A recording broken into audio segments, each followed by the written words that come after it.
Hello, I'm coming from my car for reasons. Today is Thursday, the 7th of November. We are starting mid-month book bash a day early because I need to. As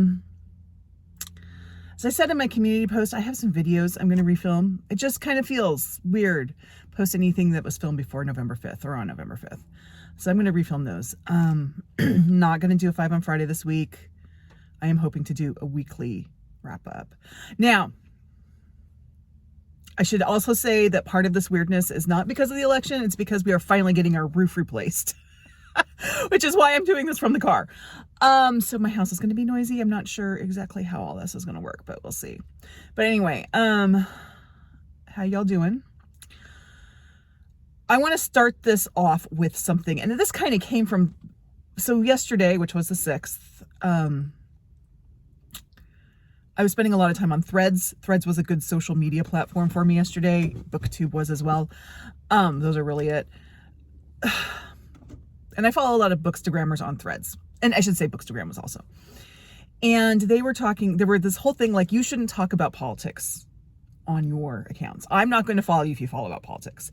So let me address this really quickly. If you don't like to hear about politics on people's videos, BookTube's not a place for you. And this is either side. This is a nonpartisan comment here. Reading is political. Literature is art, and art is political. Now, there are going to be people who don't feel comfortable talking about politics in the video. That is fine. And there are going to be people who feel that they need to, and that is also fine. But if you really don't feel that this should happen, then you need to not be on these platforms, or at least not be viewers on these platforms. So just there you go. So you also, by the way, do not need to announce to everyone that you're unfollowing someone because they said something political. Just FYI, just this is how this looks. That does not make them look bad. That makes you look bad. It's a really bad look, just in general, just putting that out there. So I am going to start this with, I have some survival toolkit steps. These are not book related, but I'm putting them out there for those who need them. Number 1, if you've not yet gotten your flu shot, your COVID shot, any other kind of shot that you need to get, such as shingles, RSV, whatever, do that now. There's no guarantee you're going to be able to get them next year. That is actually something that's under attack. So do that now while you can. Second of all, I know that you can't just snap your fingers and change your finances. I understand that. But to the best of your abilities, start shoring up your finances. Pay down any debt that you have. You know, try to put more in savings. If you have any expenditures that you need to make, for example, we need to purchase a new microwave and a new dishwasher. We also probably need to replace one of our cars. Do that now, but also limit discretionary spending if you can. Just do what you can. You're going to need to do this. And the third one, which is one I haven't talked about before, but this is important. I do firmly believe that if you are open to this on social media, you need to be following your elected officials. That being said, I did not follow 45. I will not follow 47. I don't feel that that's necessary because we're not going to get truth from their accounts. But that withstanding, like put that to the side. Generally, that is the way you're going to get the fastest information about what's happening is directly from your elected officials, even if you don't agree with them. Fortunately, I live in a state where I do agree with my elected officials.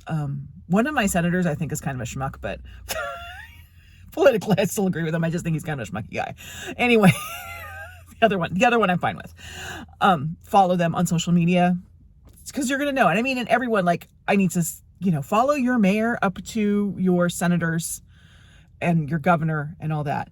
But also, and this is survival, so if you don't feel the need to survive, this is up to you. I'm just putting this out there. Be sure to follow Hakeem Jeffries because Hakeem Jeffries is what we've got right now. And, I have great confidence in Hakeem Jeffries, but he is literally our only hope at the moment. So be sure to follow Hakeem Jeffries on social media. Okay, that's all I'm going to say about that. We're going to talk a little bit about Bookstagram or BookTube really quickly. And that is that I love y'all guys. Yesterday, it brought me great comfort watching BookTube. And I posted some community posts, and the responses were very meaningful to me. So yes, you guys are the best. I'm starting to tear up a little bit again. I cried all yesterday. It was not good. And I'll probably be talking more about this as this vlog goes on, from various places. You might see most of this from my car. The roofers actually aren't here yet, but I'm in the car. I just took the kids to school. And it is quite a lovely day. You can kind of see some of our colors out there. Maybe right after this, I'll turn my camera around and you can see what I'm looking at this way, because that's actually really pretty. Anyway, yesterday for comfort, when it came to reading, I had to think about comfort reading, and I realized that most of what I was reading was not very comfort reading. So I'm reading Hill Women by Cassie Chambers, which is about growing up poor in Appalachia, which is fine. I mean, there's nothing wrong with that. And it's actually a good book. It is the book that Hillbilly Elegy should have been, and most definitely was not. But because of that, kind of reminded me of Hillbilly Elegy, which was not great. And then I was reading The Demon of Unrest, which is about the lead up to the Civil War, because that's just what you want to be reading. So I pushed through to the end of the most comforting book I had, which was Les Miserables. I finished my Les Miserables reading. I know it was going to be a day every day this year, and I was going to do it in a year. But actually, you get into this, if you're reading it, and if you've read this, you know this, you get into these portions of the book where the chapters become very, very small. And so I told myself, if it takes me less than 5 minutes to read a chapter, I'm going to read the next chapter. So I got quite far ahead in my reading. And yesterday I had like 4 chapters left, and I knew this is a reread for me, and I've seen the musical 6 times. I am a huge Les Miserables fan, so I knew what was going to happen. So that was my comfort book, and it also gave me another reason to cry. So I could cry about something completely unrelated. That was good. So now I am reading Sovereign, which is the 3rd book in the Shard Lake series by C.J. Sansom, which is about basically operating under a despot. So that's not great either. I think when I finish Hill Women, I'm going to pick up my Agatha Christie, because Agatha Christie is a comfort read, and I will finish Hill Women today. So yes, that's where I am with reading. As for plans, I do plan to finish Hill Women this weekend, or today actually, and do Agatha Christie goes pretty quickly. Both Sovereign and Demon of Unrest are big, chunky books, so I do not have a plan to finish either of those. It would be nice, and I may do this because it involves putting headphones on. I may do my Othello reading this weekend. I haven't done that yet. My brain, I don't know yet if my brain is to the level where I can handle Shakespeare, to be honest. And so we're going to see. On Sunday, I am starting a buddy read with Sarah at Roadworthy of Son of a Trickster, so that is coming up. And yeah, so that's where I am with reading. That's where I am with life and reality. More toolkit tips will most likely be coming, but there you go. Yes. And one of the tags I am going to re-record, and I thought about, I really didn't need to re-record this one. It was already slated to go up next Tuesday, which is the booktube Joy and Gratitude tag that Pat at Book Chat with Pat did to celebrate 2,000 subscribers. I actually filmed that a while ago, and because of just other things I had to post, it wasn't going to go up until next Tuesday. I'm going to re-record that one, because it feels weird to put my original one up, but also I need to recognize in that video how grateful I am for BookTube. So in ways that I was not grateful, I'm starting to tear up again, ways that I was not grateful 2 days ago. So I'm going to stop now because I'm going to start crying, and we'll see you in the next video. And let me see if I can turn my camera around and you can see how pretty it is outside. Okay, that's my view. That's down my street. So the thing about fall colors in Oregon, they are gorgeous. They are, shh, don't tell anybody. We want all the tourists to keep going to New England. But the fall colors in Oregon are lovely. But the one thing about them is that they aren't super coordinated. So there's a long span of time when we have fall colors. But let me see if I can as I said, I'm in my car here. There's my street. There's a long span of time we have colors, but it's also different things going off at different times. So this is what it looks like right now.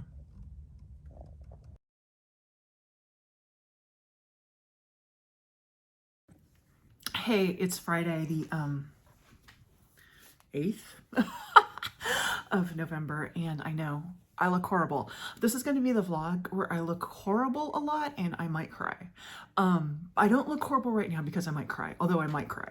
I'm filming this early, like 7 a.m. I haven't taken the kids to school yet, so I like have thrown clothes on and like haven't even showered yet. So this is me in my natural state. But I wanted to film an update now before the roofers get here. Because it's going to be really noisy today. They do take a lunch break, and I'm planning to use that lunch break to try and film my weekly wrap up. So I wanted to film this now. Anyway, in my last video, I did finish this. I will talk more about it in my weekly wrap up, which you would have seen by now, because that would come out on Saturday, and this comes out, I'm going to follow the following Thursday, right? So you will have already heard about this book. If you haven't seen that one, which the video I've not yet filmed, this is the book that Hillbilly Elegy should have been and was not. This is a woman who, she grew up in Appalachia, very poor. She actually did grow up in Appalachia, or at least right outside of it. Her family's from Appalachia, so she spent a lot of time there. But her parents were college students, so they were in Berea, Kentucky. It's a town just kind of right by it. So, but I think it's still technically in Appalachia. You know, she did grow up, she did go to an Ivy League school, she did get a law degree. So, you know, hey, JD, you aren't the only one who did it. Got news for you. She is actually now an elected official in the state of Kentucky. Probably more qualified than JD Vance. But anyway, this is a really informative book. Hi, Alice. And it really does lift up the people of Appalachia, does not throw them under the bus. It treats them with a lot of dignity, while not shying away with the problems that they have. I will talk more about this, or I have, whatever, you know, you booktube time is weird. So, I wanted to touch on a couple other books that are not, well, there might be books I'm reading, but they're not like in the normal books thing. This one is one I've already read. This is Tribal Histories of the Willamette Valley, which I read last month, 2 months ago. I'm just bringing this up because tomorrow, and I had planned to go on this, we're going to see how I feel tomorrow. Not, at this point, not committing to going to it, but at my library is hosting the author of this book for a talk, so I may go see him. I was really excited about it, but now, you know. And then I have two other books. This one I mentioned, especially in my last mid-month book bash vlog. Good Morning, Good Night, Little Pep, my son's over there, like, watching YouTube. Good Morning, Good Night, Little Pep Talks for You and by Me by Lin-Manuel Miranda. It's just, you know, you could read this book, you could read this entire book in half an hour, but I am reading, you know, a page in the morning and a page at night, so it's taking me a while. And I had said last month that when I finished this, I was going to give it to a friend of mine who could really use it. And she could really use it, but I'm going to be selfish and I'm going to keep this book because I could also really continue to have this book. But I thought I would share to you this morning's little pep talk. Good morning. Look at you. Damn you, all right. Psh, they ain't ready for you. That's my little pep talk from Lin-Manuel Miranda. But yeah, I do. This book, he wrote this in 27. He wrote it during 45.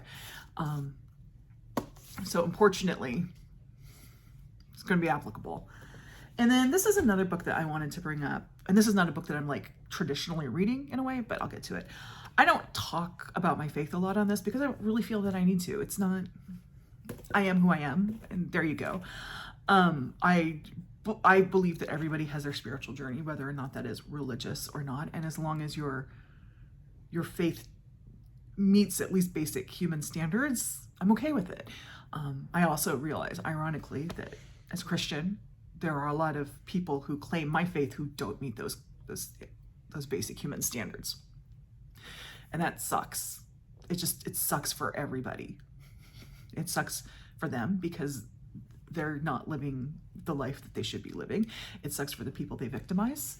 And it sucks for people who are Christians and not like them because we're painted with that brush. But anyway, one thing I do like, so I am an Episcopalian. I am not someone who grew up evangelical and deconstructed. I have been Episcopalian from the time I was born, except for several years after. As an adult, I went to Lutheranism for a little while. After 9/11, the Episcopal Church used to, they aren't like this anymore, but they used to have this belief that you are of the world, but not in the world.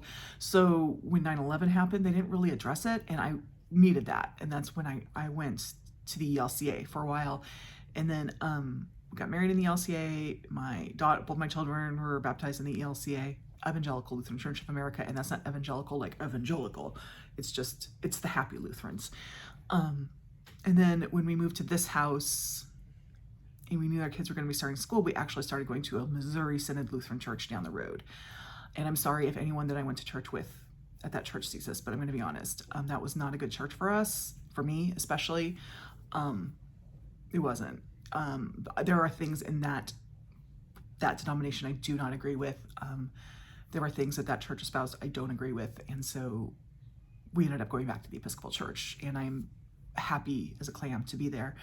But I don't have that kind of deconstruction background that a lot of people, especially a lot of people in the Episcopal Church, have, because the Episcopal Church seems to be a magnet for people who have gone through deconstruction, which is really interesting. I like that. But anyway, Episcopalians are really big on prayer books. We have our Book of Common Prayer, which is kind of our manual, I guess. I'm not going to go into it. I can't get to it easily. I have a prayer book. I have a couple prayer books for women, by women, for things like this. And they aren't books that you read. They're just that you pick up as you need it. So I have this book that I got because I follow this creator on social media, and she is an Episcopal priest. She actually, I believe, runs the social media, at least the TikTok, but she runs the social media for the Episcopal Church. At least on TikTok, she might do it everywhere. And her name is Elizabeth Ashman Riley. And she wrote this book called Rage Prayers. So if you've ever followed her on social media, she does this thing called Rage Prayers, where she just rages at God about things. And so she wrote a book about it. And I got it out of interest. And so I got this when it came out, which was like the beginning of October. I got it out of interest and to support her. That's why I got this book. Interest because I like prayer books, and I wanted to support this creator. I really look like a mess, sorry. But this book, I think this book might be a lifesaver for me. I'm going to give you some of the topics that it has on it. And I'm just sharing this because I'm just sharing with you what I'm reading right now. This is what I'm reading, just so you kind of know where I am. Some of the topics are depression, anxiety, parenting teens, the grind, what's next? I'll probably do that one. Caregiving, inconvenient grief, infertility, chronic illness, terminal illness, weaponized faith, purity culture, white Jesus, silencing women, and then there's a whole section on raging for justice. And I will read everything in this section. So, white nationalism, election/politics, gun violence, racism, climate change, war, genocide, Islamophobia, anti-Semitism, capitalism, homelessness, patriarchy, violence against women, hunger, reproductive rights, ableism, indigenous people, which is, by the way, a beautiful prayer, mental health care, Black Lives Matter, healthcare industry, LGBTQ+, and transgender. And then there's also a section called petty rage. And I do want to petty rage. I'm not sharing this with you as a prayer. I'm just sharing this with you to share with you something out of this book. And this is the prayer for reply all. God, when my email is full of unnecessary messages, I can understand why you sent the floods. May I suggest reply all as the next plague? A constant loop of unnecessary information consuming our time. So anyway, this is by my bed, and it's going to stay by my bed. It's going to get a lot of use. So those are books that are kind of not in the what I'm normally reading sort of thing. So yes, I'm going to try when I film my weekly wrap up, which you will have already seen by the time you see this, booktube time. I probably will get political because that just in terms of what I have read this week. But I'm going to try to not dwell too much on it because I don't want to cry, and I might cry now, but whatever. I'm just mad right now. I'm at the point now where I'm listening to Les Misérables over and over and over again, which my kids just love. I think they liked it better. I was listening to Taylor Swift over and over and over again, but now we're listening to Les Misérables. But I did want to share something with you, and this is from my friend Karen. And hi, Karen. Hi. I hope you aren't mad at me that I'm sharing your story that you posted on Facebook. But in my last update, I talked about toolkit things, and one of them was to make sure that all your vaccinations were up to date. COVID booster, flu, shingle, whatever. My friend Karen, who does watch this channel, she's always down in the comments. She went and she got her second shingle shot yesterday, and she went to Fred Meyer, which is our Kroger. If you're in the United States, you know what Kroger is. You have your Kroger, whatever it's called. Ours is Fred Meyer. And the pharmacist there started going through her vaccinations and saying, this is what you need, make sure you're up to everything. And they did say things are going to be changing. So that was not scare tactics on my part. So there you go. I also, yesterday, I've someone who's kind of like, I haven't, since I've started BookTube, I've been less on Bookstagram. I just have. But yesterday, I jumped all the way back in Bookstagram. So please follow me on Bookstagram. Not a Web of Stories, but Web of Stories, because a Web of Stories was taken. Web of Stories. And, you know, there was a lot of discord yesterday about how you need to keep your politics out of your thing. And a lot of people, Bookstagrammers, have been up in arms against it. And I will tell you, I'm not someone who keeps politics out of it, because politics is life and reading is political. And there you go. So, yeah. Oh, I made it through without crying. Look at that. So yeah, so today, as I said, the roofers are coming. Yesterday was a hard day for the cat, and that was when they were tearing stuff off, so it's going to be even louder today. So I think I'm going to be spending a lot of my day like sitting in my chair with the cat on my lap. I might have to drug her, which I don't really want to do, but it is an option at this point. I'm going to try and do my weekly update video during the eye of the hurricane at lunchtime. And I may start refilming those videos, especially the joy and gratitude tag, because I would really like to get that one out on Tuesday. As I said, I have the video ready to go. It just feels really weird to put the video I had recorded a couple weeks ago out. But you will have seen that by now, because again, that's Tuesday and this is coming out on Thursday. So BookTube time. Anyway, I'm going to have to take the kids to school soon. So next time you see me, I might actually have makeup on. We'll see. In case anyone wants to know which house is mine, it's the one with the porta potty in front of it. That's the noise. There we go.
Okay, the lighting isn't great here, but I've talked about this in videos, so I thought I'd show it. So this is my one keeper shelf, and it is completely full, and I need more. And until I get more, the mountain is just going to grow. And we're getting pretty perilous at this point now. Sorry, maneuvering around laundry baskets. Some of these piles are getting a little perilous, but until I get more bookshelves, that's what it's going to look like. So it's Monday morning. The kids are in the car with me. They're not going to be in the video. They could say hi if they wanted. Oh, I just got the look of death from my daughter. Anyway, it's Veterans Day, so they don't have school, but they do have dentist appointments, which is where we're at. I do not have a dentist appointment, so I will be reading. I'm going to be reading Son of a Trickster by Eden Robinson, which I'm doing as a buddy read with Sarah. I started it last night, and I got to, like, I think the 3rd chapter, and there's some animal death in it. There's 2. One is kind of icky and bad, and one is just general time to go kind of thing. And I needed to take a break, and then I just didn't get back to it. So I'm going to go back to it now. It's YA and it's readable. It's more profane than I expected from a YA novel, but whatever. So yeah, I think it'll be a pretty quick read. I do have to read it fairly quickly because I don't have that much longer left on my Libby loan, and there is a hold on it, so I can't renew it. This morning, I hit my Goodreads goal, which is not really a big thing, you know, it isn't. It's just like, when am I going to do it? It was 165 books, but I was wondering what my 165th book would be, and I did the math. And unfortunately, as we know, math is not mathing right now. I thought it would be Towards Zero by Agatha Christie, but it ended up being Maeve's Times by Maeve Binchy, which is a collection of her writings from the Irish Times. I've been reading it for a long time. It's my bathroom read. So finished that. Yeah. And I have now finished I hit 165. So that was my goal. Yeah. But now I'm going to go in. The kids are like making like, why would you buy? You're so weird, Mom. But I'm not putting them in the video. They're just sitting there glaring at me. Okay. I'll talk to you later. Well, hello all. I am here on Monday evening, a little disheveled. Time to close out this vlog. So I had a pretty good reading weekend. It's good to have at least something good going on the weekend. And I think the reason why I had such a pretty good reading weekend is I was trying to escape reality. You know, just, yeah, there you go. I know this has been a very ranty vlog, and I cannot say that's not going to happen again. Just giving you a fair warning. But again, the upside is I got a lot of reading done. But let me tell you what I finished today, because I have finished 2 books today. I mentioned this earlier. I finished Maeve's Times, in her own words, by Maeve Binchy. So this is a collection of her writings in the Irish Times. So she wrote for the Irish Times, and it starts in the 60s and it goes up almost to her death. I'm not sure, I can't remember when she died, but the last article in here is 2011, and it's about William and Catherine's wedding, the royal wedding. And it's really interesting because she talks a lot about the royals in here, because she apparently covered them for the Irish Times. And because we're talking like 40, 50, almost 50 years in this, it's kind of like a time capsule. Like she had one, like when Charles was marrying Diana, and it was this fairy tale thing. And then she's like, but what about all his old girlfriends? And she started naming all these girlfriends that Charles had, but Camilla was not one of them, which I thought was kind of funny. And then, oh no, there's trouble in paradise. And then they got divorced. The one thing that wasn't in here was Diana's death. But then she ends with William and Catherine. So, you know, but it covers all sorts of things in here, and it is, you know, little short pieces, so you can just like put it down, pick it up whenever you want, which is probably why it took me months to get through it. Not because it's hard to read. It just is one of those books that I have a few minutes, I'm going to read a couple pieces, but I enjoyed it. And I might go back and, for the first time in decades, read a Maeve Binchy novel. And then today I finished my Agatha Christie, Towards Zero. And after I finished it, I realized this is the one I was actually supposed to read in December. Whoops, not a big deal. My November book, which is The Moving Finger, it's a Miss Marple, will now be my December book. Not a big deal. But I enjoyed this one. Not a perfect book. She plays fair about 90% of the time. And there's this weird development at the end that I'm like, why, what, huh? But other than that, it's like rich people, like, at an estate, and someone dies, and it's very twisty, and it was entertaining. It got my mind off reality. So yeah, this is probably one of my, I would say this is probably my top 5 of Agatha Christie's. It is a superintendent battle book, and I have not always liked the superintendent battle books. It's like the 7 Dials mystery is one of them, but he shows up in some other books. Like he shows up in Cards on the Table, which is 2 Poirots I can think of he shows up in, is Cards on the Table and Death on the Nile. But in this, there's this big section where he's like, I wish Hercule Poirot was here. What would Poirot do? What would Poirot do? And I just thought that was kind of cute. But it kind of felt like this could have been a Poirot novel. But I enjoyed it. Probably top 5 Agatha Christie's. And then I'm not done with this yet, but I'm probably going to finish it tonight. Mostly because I just want to be done with it, which is not a fair thing to say. But The Demon of Unrest by Erik Larson. So when I started this, the beginning of the month, I was having a great time, and the election day happened, and leading up to the Civil War just reads differently now. And I didn't want to DNF it because I want to have that for nonfiction November for my shot book. But it just is a different book after, from November 6th on, it's a different book. And I just kind of at this point want to be done with it. So I will probably finish it tonight. I did tab one thing. This is the gist of it. So this is like the lead up to the attack on Fort Sumter, which was the first conflict of the U.S. Civil War. Fort Sumter was a fort in Charleston Harbor, Charleston, South Carolina. And South Carolina has seceded, but the Union still held that fort. And then it was a whole thing like, we're supposed to leave, we're not supposed to leave. And you get to meet all sorts of people, including this like old guy who's just sort of like a secession missionary trying to get everyone to secede. And Mary Chestnut, whose diaries I remember reading in college, but she's this like a Southern society lady who's very flirty. I talk about that in here. But anyway, this is the whole gist of the book is in this one paragraph. And this is right after he talks about the attack on Fort Sumter. Here lay the greatest of ironies. In 34 hours of some of the fiercest bombardment the world has ever seen, no one was killed or even seriously injured. Yet this bloodless attack would trigger a war that killed more Americans than any other conflict in the country's history. So that's the Battle of Fort. I don't even know if you call it the Battle of Fort Sumter. It's the attack on Fort Sumter. As I said, if I had like finished this book before November 6th, I would have a different experience of it. And so I think my next like big nonfiction I'm going to stay with the Civil War. I wasn't going to put these two books back to back, but I kind of am feeling like I want to. And that is over there, Liar, Temptress, Soldier, Spy, which is about women being spies or women in the war, in the Civil War. And that feels very like proactive to me. And that's kind of what I want, especially to follow this up. So I am going to read those two back to back. But yeah, I'll be finished with this one tonight and then we can put it aside. So anyway, that's my mid-month book mid-month book bash vlog. There you go. As I said, can't guarantee that I'm going to be less ragey in the future, but now you know what to expect from me. So there you go. We are entering some really absurdly bizarre times. That's all I can say. And I don't know. I can't believe we have to go through this all over again. We already did this once. Why do we have to do it again? Anyway, I'm raging. I'm going to go finish. This is my book about starting a civil war, which is, yeah, and I'll talk to y'all later. So like, subscribe, join my Discord, and I'll see you in the next video. Bye-bye.